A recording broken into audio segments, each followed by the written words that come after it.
Do un benvenuto a tutti. Tra l'altro qui in Santa Caterina, proprio a poche settimane dall'inaugurazione che faremo della nuova abside, quindi questo luogo assumerà davvero un volto completamente rinnovato, rigenerato e sarà sempre più cuore pulsante della cultura trevigiana.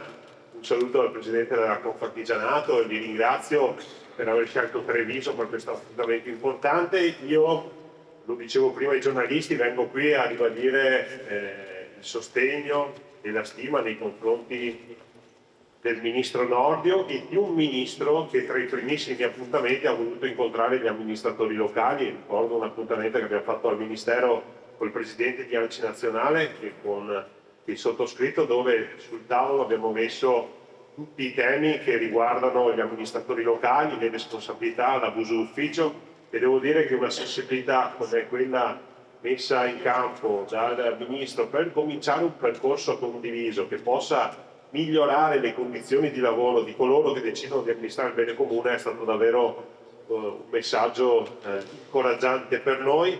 Oggi parliamo di un tema legato al mondo del lavoro e l'unico appello che faccio al Ministro è che noi abbiamo bisogno di una giustizia veloce, snella e giusta. Se noi otterremo questi tre risultati, automaticamente sarà anche una giustizia che peserà di meno alle casse dello Stato. E quindi per ringraziare la Confartigianato, perché tra l'altro anche con loro e attraverso i comuni stiamo portando avanti un dialogo davvero costruttivo per cercare di dare risposte a un mondo che per noi rappresenta la spina dorsale dei nostri territori.